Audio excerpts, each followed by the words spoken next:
High, আমি রক্তিম। অনেক দিন বাদে 2024 সালে আমি একটা থ্রিলার পড়লাম, আর আরো স্পেসিফিক্যালি বললে একটা স্পোর্টস থ্রিলার পড়লাম। তো সেইটা নিয়ে এই ভিডিওতে কথা বলবো। আপনারা এতদিন বুঝে গেছেন 2024 অনওয়ার্ডস আমি যখন একটা বই নিয়ে একটা ভিডিও বানাই তখন ক্লিয়ার ইন্ডিকেশন হচ্ছে বইটা কিন্তু ভালো। তো চলুন ভিডিও শুরু করা যাক। কথা বলছি শয়তানের মা এই থ্রিলারটা নিয়ে। লেখক Kaushik Das, publisher Shopizen Bangla. Total number of pages 286 আর এমআরপি হচ্ছে 300 INR।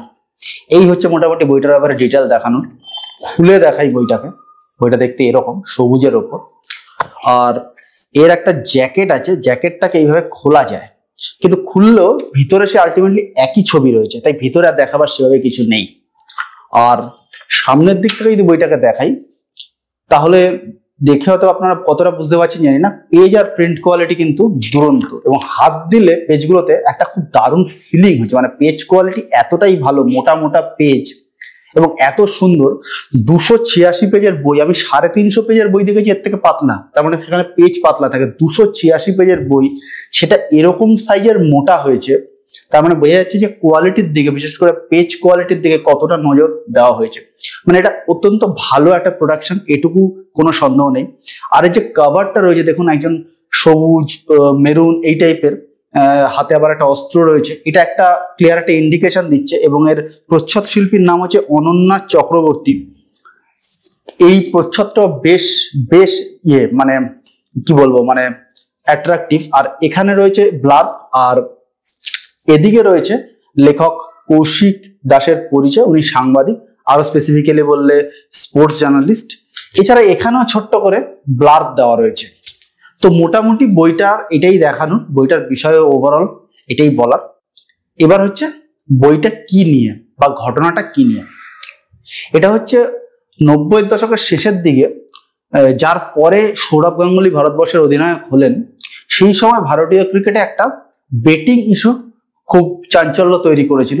তো সেই বেটিং ইস্যুকে কেন্দ্র করে একটা ফিকশনাল থ্রিলার। যদিও আমি একটা কথা বলি, সেই সময় নিউজ পেপার যারা রেগুলার পড়েছে, ইন্ডিয়ান ক্রিকেট সম্বন্ধে যারা খুব অ্যাওয়ার, তারা এখানে ক্রিকেটের যে চরিত্রগুলো রয়েছে সেই চরিত্রগুলোকে মোটামুটি চিনতে পারবে। নামগুলো একটু টার্ন অ্যান্ড টুইস্ট করে এদিক ওদিক করে দেওয়া হয়েছে। যেমন আমাদের ইস্ট জোনের সিলেক্টরের নাম চেঞ্জ করে দেওয়া হয়েছে, সংকলন বন্দ্যোপাধ্যায়, এরকম। কিন্তু মোটামুটি ক্যারেক্টারগুলোকে চেনা যাবে। সাউথ আফ্রিকার ক্যাপ্টেন হ্যান্সি ম্যাকেনজি এরকম একটা নাম দেওয়া হয়েছে, যিনি আবার এয়ার ক্র্যাশে মারা গেছেন। সুতরাং একটা ফিকশন হলেও চরিত্রগুলো বাস্তবের বেশ কাছাকাছি, সেই সময় ক্রিকেট ব্যাটিং নিয়ে যারা মোটামুটি জানে। এই হলো মোটামুটি গল্পটা কি নিয়ে, তার আউটলাইন। এবার হচ্ছে এর পজিটিভ কি কি। প্রথমত, আমি সম্ভবত প্রথমেই স্পোর্টস থ্রিলারটা পড়ছি। এর আগে কোনো স্পোর্টস থ্রিলার পড়েছি বলে মনে করতে পারছি না। তো মোটামুটি স্পোর্টস থ্রিলার বলতে আমি এটা বুঝলাম, সেটা হচ্ছে যা থ্রিলারের মেন একটা এলিমেন্ট হবে হচ্ছে ক্রাইম, কনস্পিরেসি, ইনভেস্টিগেশন। এগুলোর মধ্যে কোনো একটা দুটো এলিমেন্টের মধ্যে খেলা থাকবে। এক্ষেত্রে রয়েছে ক্রিকেট এবং ভারতীয় ক্রিকেট। এবং এই থ্রিলারটার মধ্যে যে স্টোরি টেলিং প্যাটার্নটা ফলো করা রয়েছে, সেই স্টোরি টেলিং প্যাটার্নটা হচ্ছে নীরজ পান্ডে যে টাইপের স্টোরি টেলিংটা করে, যাতে ধোনি সিনেমাতে তিনি যেটা করেছেন, এছাড়া ফ্রিল্যান্সার বলে ওটিটি সিরিজে আরো অনেক জায়গায় তিনি যেটা করেছেন, এক্স্যাক্টলি সেই স্টোরি টেলিং। অর্থাৎ টাইম লাইনটা মাঝে মাঝে ব্রেক হবে এবং একটা টাইম লাইন থেকে আমরা অন্য টাইম লাইনে চলে যাবো। এটাকে আমি পজিটিভ এই জন্যই বলছি, এটা দুটো জিনিস করে। একটা হচ্ছে আপনার যে পড়ার মনোটনি, মানে পাঠক যখন পড়ছে, আমি যখন পড়ছি, আমার যে মনোটনি, সেই মনোটনিটা ব্রেক হয়, স্বাভাবিকভাবে ব্রেক হয়। আর দ্বিতীয় হচ্ছে, এটা কিন্তু লেখকের একটা খুব মারাত্মক স্কিল। কারণ টাইম লাইন জাম্প করলে যে জায়গাটায় খেয়াল রাখতে হয় যে পাঠক যেন তালগোল না পাকিয়ে যায়, এই তালগোল না পাকানোর মতন করে লিখতে হবে। এবং এই টাইম লাইন ব্রেক করার জন্য লেখাটা কিন্তু আরো বেশি ইন্টারেস্টিং হয়ে উঠছে। যেমন কখনো আমরা চলে যাচ্ছি 90-এর দশকের মাঝামাঝি, কখনো চলে আসছি 2000 সালে। এবং শুধু টাইম লাইন ব্রেক নয়, আরো একটা পজিটিভ পয়েন্ট হচ্ছে এর লোকেশন। কখনো সাউথ আফ্রিকা, কখনো ইংল্যান্ড, কখনো পাকিস্তান, কখনো ঢাকা, আর ভারতবর্ষ তো রয়েছে। এতগুলো লোকেশনে এই গল্পটা মুভ করেছে।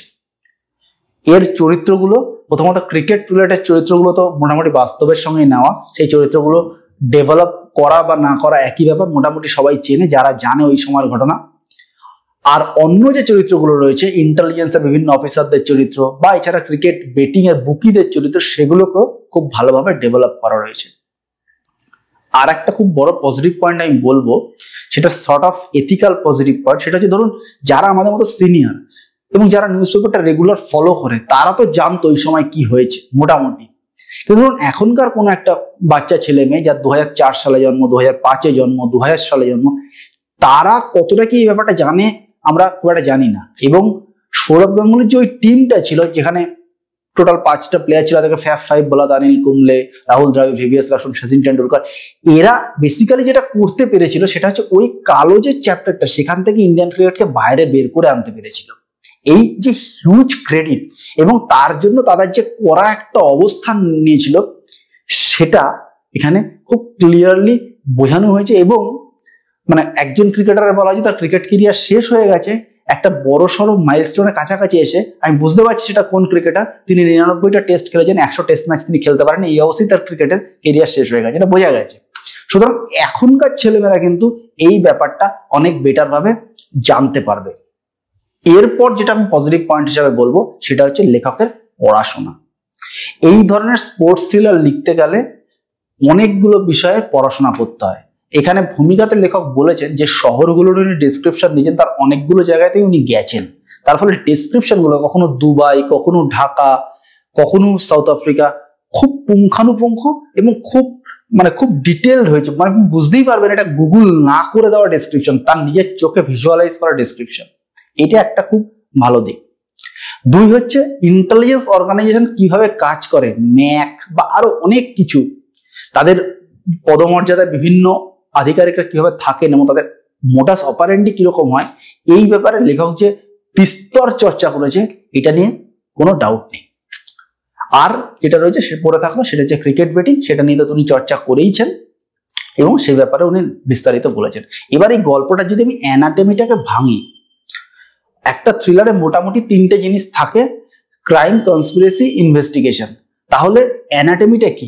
ক্রাইমটা তাহলে কি হয়েছে? ক্রাইম হচ্ছে বেটিং হয়েছে, বেটিং এর সঙ্গে কেউ কেউ জড়িত, কিছু ভারতীয় ক্রিকেটার, কিছু বিদেশি ক্রিকেটার, এবং কিভাবে বেটিং হয়, ক্রাইম প্রসেস, অর্থাৎ ক্রিকেটারদের আশপাশে কিছু সন্দেহজনক লোক ঘোরাঘুরি করে, তারা খুব দামি দামি গিফট দেয় বা অনেক সময় ডিনার টিনারে ইনভাইট করে, এই সমস্ত কিছু, অর্থাৎ এইটা হচ্ছে ক্রাইম পোর্শন। এবার হচ্ছে কনস্পিরেসি পোর্শন।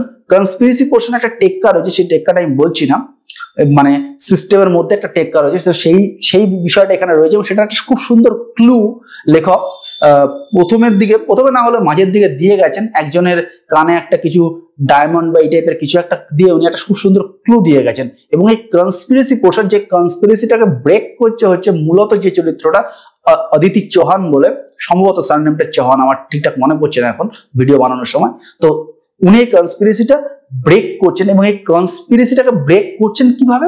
কনস্পিরেসিটা তৈরি হচ্ছে বুকি, বিভিন্ন জায়গার এজেন্ট, এই সমস্ত কিছু এবং কিছু অসৎ ক্রিকেটার, এই সমস্ত কিছু মিলে এবারে ব্রেক হচ্ছে কিভাবে? Through investigation. এবং তার জন্য আমি বললাম ওই পড়াশোনাটার প্রয়োজন হয়ে পড়ছে, যে ইন্টেলিজেন্স অর্গানাইজেশন কিভাবে কাজ করে, এই সমস্ত কিছু। অর্থাৎ এই 3টে জিনিসকে খুব সুন্দর করে মেলাতে পেরেছেন এবং কোথাও কোথাও এই 3টে জিনিসের মধ্যে একটা অন্যটার সঙ্গে ওভারল্যাপ করেছে এবং ওভারল্যাপিং গুলো এত স্মুথ এবং এত সুন্দর ট্রানজিশনটা হয়েছে যে এই উপন্যাসটা ফাইনালি খুব সুন্দর করে দাঁড়িয়ে গেছে। আর একটা পজিটিভ দিক হচ্ছে, এবং শেষ পজিটিভ দিক হচ্ছে, লেখক বুঝতে পেরেছিলেন যে আমার এই লেখাটা খুব একপার যাবে, খুব টান টান যাবে, তাই উনি কি করেছেন, পাঠক যাতে ঘেঁটে না যান, 3টে পার্টে লেখাটাকে ভেঙে দিয়েছেন। এই গল্পের বা এই উপন্যাসের 3টে পর্ব রয়েছে, প্রথম, দ্বিতীয় এবং শেষ পর্ব। প্রথম পর্বে জ্বরটা পাকাবে, দ্বিতীয় পর্বে জ্বরটা তার পিনাকেলে মানে একদম হাইস্ট পিকে উঠবে এবং তৃতীয় পর্বে জ্বরটা ছাড়বে। এই যে সিকোয়েন্সটা উনি তৈরি করেছেন, এর ফলে কিন্তু মাথার মধ্যে জিনিসটা কম্পাইল হতে অনেক সুবিধা হচ্ছে। তখন এর মধ্যে কিন্তু অনেক ঘটনা রয়েছে এবং প্রকৃত অর্থে ঘটনার ঘন ঘটা রয়েছে। এই জিনিসটাকে হ্যান্ডেল করার জন্য কিন্তু এই স্ট্রাকচারটা এই উপন্যাসে তৈরি করা হয়েছে, না হলে কিন্তু পাঠক কিন্তু গুলিয়ে যেতে পারে। এই বইটার অ্যাজ সাচ কোনো নেগেটিভ নেই, প্রোডাকশন কোয়ালিটিও দুরন্ত, খুবই ভালো বই। কিন্তু তবুও যদি মানে একদম ম্যাগনিফাইং গ্লাস দিয়ে একটা নেগেটিভ পয়েন্ট বের করতে হয়, তাহলে যে কোনো থ্রিলারে বা সমস্ত জায়গায় একটু রিল্যাক্সেশন পয়েন্ট অ্যাড করতে হয়। এই উপন্যাসের রিল্যাক্সেশন পয়েন্টটা একটু স্লাইট মিসিং হয়ে গেছে, প্রায় নেই বললেই চলে। সেই জায়গাটা কিন্তু একটু ঘাটতি বলে আমার মনে হয়েছে। মোটামুটি এটাই হচ্ছে এই থ্রিলারটা নিয়ে আমার ওভারঅল অ্যানালিসিস। তো আপনাদের এই ভিডিওটা ভালো লাগলে অবশ্যই একটা থামস আপ দেবেন, চ্যানেল ভালো লাগলে সাবস্ক্রাইব করবেন। আর আমি একটা ফেসবুকে কমিউনিটি খুলেছি, মানে গ্রুপ খুলেছি, কলকাতা থ্রিলার ক্লাব। তার লিঙ্ক আমি ভিডিও ডেসক্রিপশনের ফার্স্ট লাইনে দিয়ে রাখবো, চাইলে ওই গ্রুপটা জয়েন করতে পারেন। আমরা থ্রিলার নিয়ে ওখানে কথা বলবো অবশ্যই যদি আপনি চান। আর সবাই ভালো থাকবেন, দেখা হবে পরের ভিডিওতে। ভালো থাকবেন, টাটা।